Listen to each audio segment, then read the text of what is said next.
মাননীয় মেয়র মহোদয়কে বলবো, আপনি যে আমি বারবারই বলি, আপনি যেখানে আছেন ধানমন্ডিতে পূর্বাচলে আমরা যারা বসবাস করি, আমি যদি পূর্বাচলে বসবাস করি, ধানমন্ডিতে বসবাস করি, তারপরে যারা ভাগ্যবান আমাদের মতো লোকের জমি দখল করে সরকার খাস জমি করে সেগুলোকে কম্পেনসেশন দিয়ে সরকারি আমলা বৈধদের জন্য বিশেষ ব্যবস্থা করতেছে, যাদের আছে তাদের জন্য বিশেষ বিশেষ ব্যবস্থা গ্রহণ করা করতেছে, 10 বিঘা 5 বিঘা 2 বিঘা 1 বিঘা 5 কাঠা 7 কাঠা।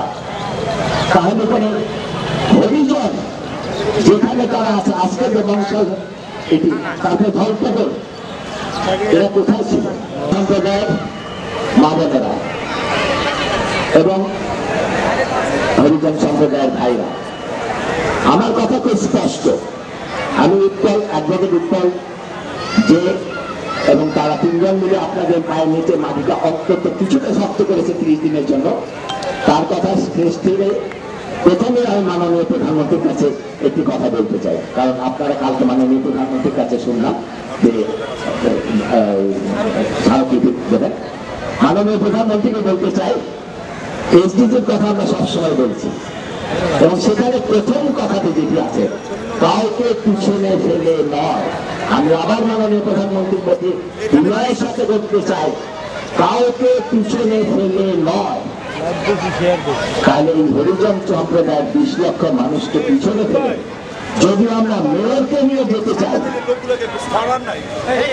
যদি আমরা মেয়র মহোদয় এবং আমাদের মতো যারা বিত্তশালী ভগবানের আশীর্বাদে, আল্লাহর আশীর্বাদে, ঈশ্বরের আশীর্বাদে আমরা অপেক্ষাকৃত একটি ভালো পরিবারে জন্মগ্রহণ করেছি, একদিকে বলবো আল্লাহর ইচ্ছা ছাড়া গাছের পাতা নড়ে না, আবার বলবো আমি অমুকের পরিবারে জন্মগ্রহণ করেছি সুতরাং আমি অমুক, আর আপনারা সেইভাবে জন্মগ্রহণ করেননি বলে সেটা নয়, এটি কিন্তু চলবে না। মাননীয় প্রধানমন্ত্রী সেই কারণে কিন্তু এসডিতে কথা বলা আছে, আন্তর্জাতিক বিশ্ব মানবাধিকার সংস্থা সেই কথাগুলোই বলছে যে কাউকে পিছনে ফেলে নয়, আর কাউকে পিছনে ফেলে নয় যদি হয় তাহলে প্রথমে কাকে দেখবো, সেখানে বলা আছে যে অপেক্ষাকৃত নিচে আছে তাকে আমাকে টেনে তুলতে হবে। আমাদের বাংলাদেশ সংবিধানে 28-এর 4 ধারা, সংবিধানের 28-এর 4 ধারায় কথা বলা আছে, কাউকে কেউ যদি পিছিয়ে, সবাই সমান অধিকার, সবার সমান অধিকার, কিন্তু কেউ যদি পিছিয়ে পড়ে থাকে তাকে তুলে আনার জন্য কোনো যদি বিশেষ আইন করতে হয় সে আইনটি বৈধ। এই কারণে বলছি মাননীয় প্রধানমন্ত্রীর কাছে প্রথম বলছি, তিনি সংবিধান দেখবেন, তিনি হাইকোর্ট উত্তরের মাধ্যমে হাইকোর্ট থেকে আমরা একটি অবস্থান নিয়েছি।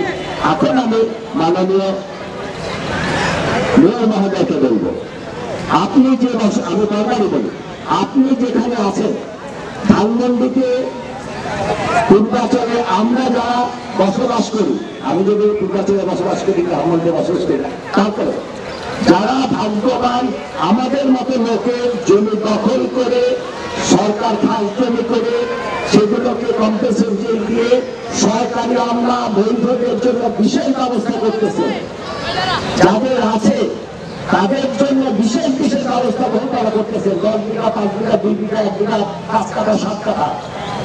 তাহলে করে হরিজন যেখানে তারা আছে আজকে যে বংশাল এটি তাকে ধর্মপদ এরা কোথায় ছিল? সারা ঢাকা শহরে যে ময়লা বা বর্জ্য যেখানে ফেলা হতো, ফলপুকুর খায়, এই খেলকায় এই জায়গায় সমস্ত ঢাকা শহরে বর্জ্য ফেলা হতো, এই ময়লা ফেলা হতো এবং সেখানে হরিজনদের বলা হয়েছিল তোমরা বর্জ্য ফেলবে এবং সেখানে তোমরা বসবাস করবে। অর্থাৎ আমার পরিবারের আবর্জনা এবং আপনার পরিবারের আবর্জনা, আপনার বাবার পরিবারের আবর্জনা, আপনার পূর্বপুরুষের আবর্জনা এরা কালেক্ট করে যেখানে ফেলতো, আমরা আপনার বাবা, তার বাবা এবং আমার বাবা, আমার ঠাকুর দাদারা বলেছিলেন সেই বর্জ্য যেখানে ফেলবে সেখানেই তোমরা বসবাস করবে, সেইখানে বর্জ্যের মধ্যে আবর্জনার মধ্যে তারা আস্তে আস্তে আস্তে আস্তে সেটাকে মাটিটা সুন্দর করেছে। এখন যখন এটি সুন্দর মাটি হয়েছে, ধলপুকুরে মিরপুরের মাটি যখন সুন্দর হয়েছে, এই মিরজুনার মাটি যখন সুন্দর হয়েছে আমার চোখে পড়েছে। আমি বলতে চাচ্ছি এখন আমি ওটা দখল করব। কার মতো দখল করবো? বেনজিরের মতো দখল করবো। আরো অনেকে আছে, আমি বেনজিরের নামটা বললাম, এখন এই মুহূর্তে সব খালি বেনজিরের কথা বলে। তাহলে আমরা সেই জায়গায় যখন একটি এরা, এই আমার যারা আছে এরা সামনে যারা আছে, আমি তাদের তরফ থেকে যে কথাটি বলছি, মেয়র মহোদয় আপনাকে স্পষ্ট আপনার মুখের উপরে চোখ রেখে কথা বলতে চাই। এদের সমাজ পক্ষ থেকে আপনার চোখে চোখ রেখে কথা বলতে চাই, এদের পক্ষ হয়ে। আজকে যদি আপনি সেই জায়গায় জন্মগ্রহণ করছে, সেই পরিবারে জন্মগ্রহণ না করে যদি আজকে হরিজন পরিবারে জন্মগ্রহণ করতে, আপনি মুখে হাত দেন, আপনি কি এই কাজটি করতে পারতেন? আজকে তাহলে এদের সাথে জড়িয়ে মেয়র তাপস, আপনি আজকে মেয়র তাপস না হরিজন তাপসে এখানে বসে তাদের সাথে এই আন্দোলন শুরু হবে। আর আজকে আপনি যেহেতু একটি পরিবারে জন্মগ্রহণ করেছেন, আজকে এদেরকে উচ্ছেদ করতেছেন। কোথা থেকে উচ্ছেদ করতেছেন? আপনার পূর্বপুরুষরা যে ডাম্পিং প্লেস করেছিল, সেই ডাম্পিং প্লেস থেকে এরা উন্নয়ন করেছে, সেখানে আপনি দখল করতেছেন। কিসের জন্য দখল করতেছেন? ঘোষণা করেছেন মিউনিসিপ্যালের গ্যারেজ করার জন্য। গ্যারেজটা বড় হয়ে গেল, যারা বসবাস করছে তাদের উচ্ছেদ করা হবে। আর এখানে উচ্ছেদ করে কি করছেন? মার্কেট করবেন। আমি বিনয়ের সাথে বলতে চাই, এই কাজগুলো বেআইনি কাজ করবেন না, করবেন না, করবেন না। বুকে একটা অ্যাডভোকেট লাগিয়েছেন, সিনিয়র অ্যাডভোকেট বলেন, হাইকোর্টে প্র্যাকটিস করেন। আমি সেদিনও বলেছিলাম, আজকেও বলছি, আজকে যদি আমি আপনাকে, এরা 400 বছর যাবত এখানে আছে, আমি যদি আজকে 400 বছরে মানে 20 বছর, 12 বছর, 30 বছর থাকলে তাদেরকে অধিকার হয়, এবং সেই অধিকারকে আমি অ্যাডভোকেট বিপ্লবের জায়গায় যেমন আমি এখন কিন্তু তাপসকে বলছি, বিপ্লব হয়েছে হাইকোর্টের জায়গায়, আমি তাপস অ্যাডভোকেট তাপসকে বলছি যে অ্যাডভোকেট তাপস মামলা করে, আজকে তিনি 20 লক্ষ টাকা তাপসের বুকে ধরে দিই, তিনি এই মামলা নেবেন, তিনি কিন্তু হাইকোর্টে বলবেন যে হ্যাঁ তাদের কাছে তিনি এটাই করেন।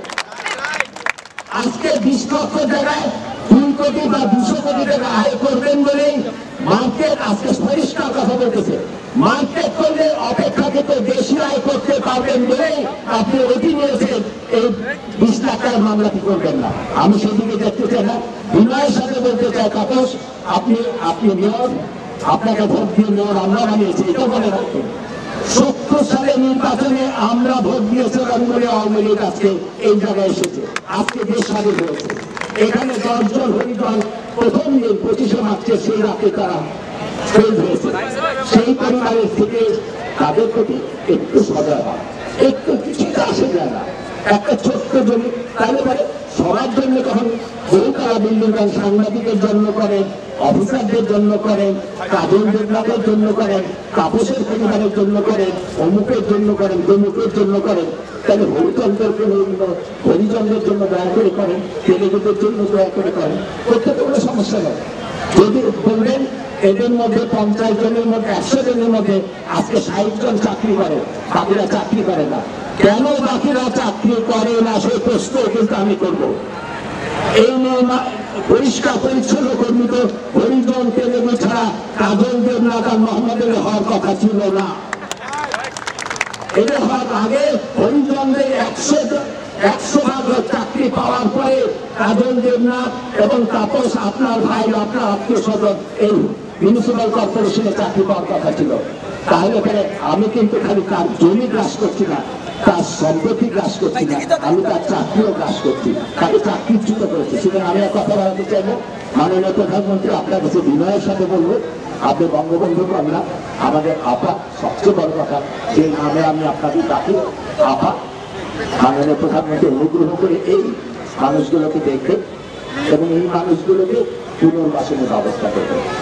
সবচেয়ে বড় কথা, সেদিন যে বাচ্চা মেয়েরা, বাচ্চা ছেলেরা সেদিন বেআইনি কাজ কিন্তু তাপস আপনি করেছেন, এরা কোনো বেআইনি কাজ করে, এখন পর্যন্ত এরা কোনো বেআইনি কাজ করে। সেদিন বুলডোজার নিয়ে আপনি যেভাবে মুখে এক কথা বলেন, কাজ আপনার চিফ সিইও তিনি আমাদেরকে কথা দিলেন কোনো কিছু হবে না, আমরা তাপস মানে মেয়র সাহেবকে জানাবো। পরের দিন আপনি মূল জায়গায় কাজে ভাঙলেন, বেআইনি কাজটা আপনি করেছেন এবং আপনি করেছেন বলে মহামান্য হাইকোর্ট এই রুলটি জারি করেছে। কাজটি বেআইনি আপনি করছেন, এরা কিন্তু করছেন না। মেয়র আপনাকে পরিষ্কার বলতে চাই, এদেরকে বেআইনি কাজ করার দিকে ঠেলে দেবেন না, দেবেন না, দেবেন না। আবারও বলছি মাননীয় মেয়র, এদেরকে বেআইনি কাজ করার জন্য ঠেলে দেবেন না, দেবেন না, দেবেন না। যদি তাই দেন, জাতি কিন্তু আপনাকে বেনজিরের মতো ক্ষমা করবে না, করবে না, করবে না। সবাইকে ধন্যবাদ, অসংখ্য ধন্যবাদ।